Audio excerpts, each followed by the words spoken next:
हमारे संसद के दो सदन हैं, एक राज्यसभा और एक लोकसभा।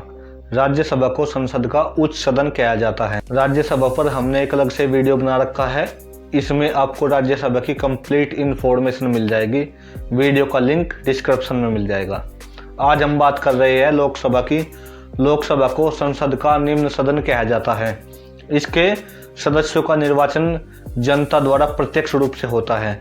भारत का हर नागरिक जिसकी आयु 18 वर्ष से कम नहीं है, उसे लोकसभा के चुनाव में वोट करने का अधिकार है। संविधान का अनुच्छेद 81 लोकसभा की संरचना को परिभाषित करता है। इसमें कहा गया है कि लोकसभा में 550 से अधिक निर्वाचित सदस्य नहीं होंगे, जिनमें से राज्यों के निर्वाचन क्षेत्रों से 530 और संघ शासित प्रदेशों का प्रतिनिधित्व करने के लिए 20 से अधिक सदस्य नहीं होंगे। 1952 से 2020 के बीच भारत सरकार की सलाह पर भारत के राष्ट्रपति द्वारा एंग्लो इंडियन समुदाय के 2 अतिरिक्त सदस्यों को भी नामित किया जाता था, जिसे 100 संविधान संशोधन अधिनियम 2019 द्वारा 2020 में समाप्त कर दिया गया। अनुच्छेद 81 यह भी कहता है कि किसी राज्य को आवंटित लोकसभा सीटों की संख्या ऐसी होगी कि उस संख्या और राज्यों की जनसंख्या के बीच का अनुपात जहां तक संभव हो सभी राज्यों के लिए एक समान हो।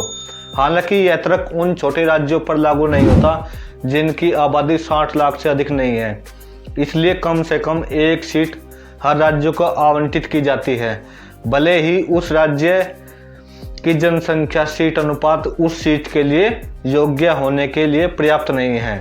वर्तमान में लोकसभा की सबसे अधिक 80 सीटें उत्तर प्रदेश में हैं और नागालैंड, सिक्किम, गोवा में सबसे कम एक सीट है। लोकसभा सीटों का निर्धारण जनसंख्या के अनुपात में होने के कारण ऐसे राज्यों का लोकसभा में प्रतिनिधित्व हो गया जो राज्य जनसंख्या नियंत्रण में रुचि नहीं दिखा रहे थे। दक्षिण राज्य जिन्होंने परिवार नियोजन का अच्छी तरह से अनुसरण किया था, उन्हें यह चिंता होने लगी कि जनसंख्या के कम अनुपात के कारण कहीं उनका प्रतिनिधित्व लोकसभा में कम न हो जाए।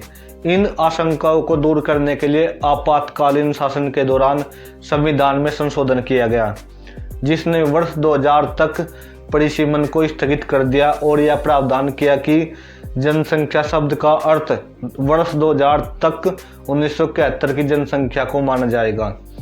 84वें संविधान संशोधन 2001 के द्वारा यह अवधि वर्ष 2026 तक बढ़ा दी गई। लोकसभा के कार्यकाल की बात करें तो लोकसभा को अगर समय से पहले भंग न किया जाए तो लोकसभा का कार्यकाल अपनी पहली बैठक से लेकर अगले 5 वर्षों तक होता है।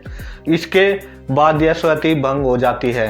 लोकसभा के कार्यकाल के दौरान यदि आपातकाल की घोषणा की जाती है तो संसद को इसका कार्यकाल कानून के द्वारा एक समय में अधिकतम 1 वर्ष तक बढ़ाने का अधिकार है, जबकि आपातकाल के समाप्त होने की स्थिति में इसे किसी भी परिस्थिति में 6 महीने से अधिक नहीं बढ़ाया जा सकता। लोकसभा की कुछ विशेष शक्तियां भी होती हैं, जैसे मंत्रिपरिषद केवल लोकसभा के प्रति उत्तरदायी है। सरकार के विरुद्ध अविश्वास प्रस्ताव केवल लोकसभा में ही लाया जा सकता है। धन विधेयक पारित करने में लोकसभा निर्णायक सदन है और राष्ट्रीय आपातकाल को जारी रखने वाला प्रस्ताव केवल लोकसभा में ही लाया और पास किया जा सकता है। अब यह जानते हैं कि लोकसभा अध्यक्ष का चुनाव कैसे होता है और क्या क्या शक्तियां होती है लोकसभा अध्यक्ष के पास। लोकसभा अपने निर्वाचित सदस्यों में से एक सदस्य को अपने अध्यक्ष यानी स्पीकर के रूप में चुनती है। कार्य संचालन में अध्यक्ष की सहायता उपाध्यक्ष द्वारा की जाती है, जिसका चुनाव भी लोकसभा के निर्वाचित सदस्य करते हैं। लोकसभा में कार्य संचालन का उत्तरदायित्व अध्यक्ष का होता है। दोनों सदनों लोकसभा और राज्यसभा का सम्मिलित सत्र बुलाने पर लोकसभा अध्यक्ष ही उसका अध्यक्ष होगा।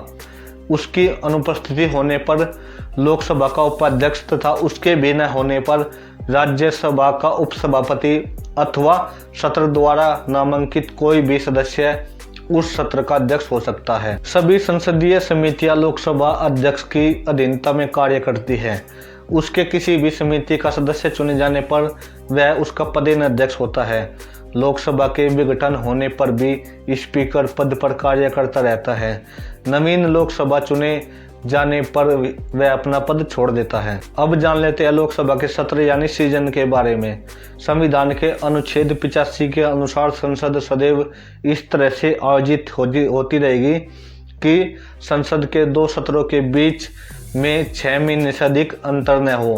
परंपरा अनुसार संसद 3 नियमित सत्रों, बजट सत्र, मानसून सत्र और शरद सत्र तथा विशेष सत्रों जैसे संसद का विशेष सत्र, लोकसभा का विशेष सत्र में आयोजित की जाती है। सत्रों का आयोजन राष्ट्रपति की विज्ञप्ति से होता है। लोकसभा में अविश्वास प्रस्ताव, विश्वास प्रस्ताव, निंदा प्रस्ताव और काम रोको प्रस्ताव लाए जाते हैं। विश्वास और अविश्वास प्रस्ताव पर हमने एक अलग से वीडियो बना रखा है। अगर आप इनके बारे में जानना चाहते हैं तो वीडियो का लिंक आपको डिस्क्रिप्शन में मिल जाएगा। निंदा प्रस्ताव लोकसभा में विपक्ष द्वारा लाकर सरकार की किसी विशेष नीति का विरोध या निंदा की जाती है। इसे लाने हेतु कोई पूर्वानुमति जरूरी नहीं है। निंदा प्रस्ताव यदि लोकसभा में पारित हो जाए तो मंत्रिपरिषद निर्धारित समय में विश्वास प्रस्ताव लाकर अपने स्थायित्व का परिचय देती है। उसके लिए यह अनिवार्य है।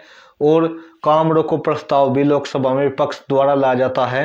यह एक अद्वितीय प्रस्ताव है जिसमें सदन की समस्त कार्रवाई रोककर तत्कालीन जन महत्व के किसी एक मुद्दे को उठाया जाता है और यह प्रस्ताव पारित होने पर निंदा प्रस्ताव के समान प्रभाव छोड़ता है।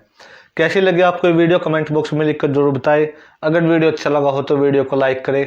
अगर आप चैनल पर नए हो तो चैनल को सब्सक्राइब करें। धन्यवाद।